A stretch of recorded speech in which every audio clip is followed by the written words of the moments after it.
जिस वक्त दुनिया भर में तेल को लेकर अफरा तफरी मची है, उसी वक्त आधी दुनिया ये मातम मना रही है कि ईरान ने भारत के तेल टैंकरों को स्ट्रेट ऑफ हॉर्मुज से निकलने की इजाजत कैसे दे दी। लेकिन अब इसी बीच तेल को लेकर एक ऐसी खबर आई है जिसे देखकर आपके होश उड़ जाएंगे। आपने देखा होगा कि जब भारत रूस से बहुत ज्यादा तेल खरीद रहा था, उस वक्त भी कांग्रेस को बहुत दिक्कत थी। लेकिन जब भारत ने अपनी जरूरतों के हिसाब से रूसी तेल खरीद को थोड़ा कम कर दिया, तब भी कांग्रेस ये बोलती रही कि मोदी ने सरेंडर कर दिया है।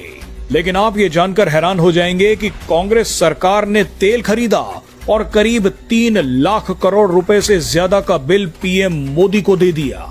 कांग्रेस के खरीदे हुए तेल का बिल पिछले कई सालों से मोदी सरकार भर रही है।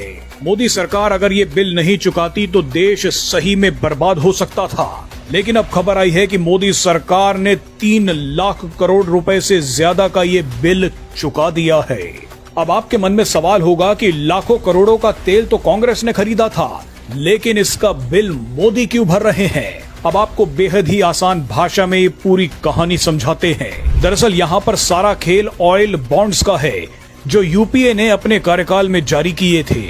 ऑयल बॉन्ड्स क्या थे, उसे उदाहरण के रूप में आप ऐसे समझिए कि अगर यूपीए के समय पेट्रोल की असली बाजार कीमत 60 रुपए प्रति लीटर थी, लेकिन वोटरों को खुश रखने के लिए सरकार ने इसकी रिटेल कीमत 40 रुपए तय कर दी, तो इस 20 रुपए के अंतर का बोझ किसी न किसी को तो उठाना ही था। शुरुआत में ये बोझ ऑयल मार्केटिंग कंपनियों पर डाल दिया गया, क्योंकि अगर सरकार उस समय तेल कंपनियों को तुरंत इस राशि का नगद भुगतान करती, तो इससे राजकोषीय घाटा बहुत ज्यादा बढ़ जाता। इसीलिए सरकार ने तेल कंपनियों को पैसा देने के बजाय ऑयल बॉन्ड्स जारी कर दिए, जो असल में एक तरह का कर्ज देने का वादा था। ये वादा बड़ा ही सीधा सा था, हम आपको आज पैसा नहीं देंगे बल्कि 15 से 20 साल बाद देंगे और लगभग 8% सालाना ब्याज भी देंगे।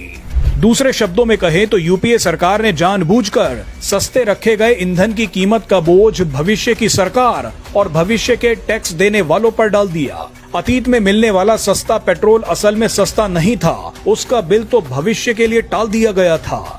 यानी यूपीए सरकार ने अपना सारा बिल मोदी सरकार के लिए बचा कर रख लिया। मोदी सरकार जिस पैसे का इस्तेमाल हजारों स्कूलों, अस्पतालों और बड़े बड़े इंफ्रास्ट्रक्चर प्रोजेक्ट्स के लिए कर सकती थी, उस पैसे का इस्तेमाल अब कांग्रेस के ऑयल बॉन्ड्स को चुकाने के लिए किया गया है।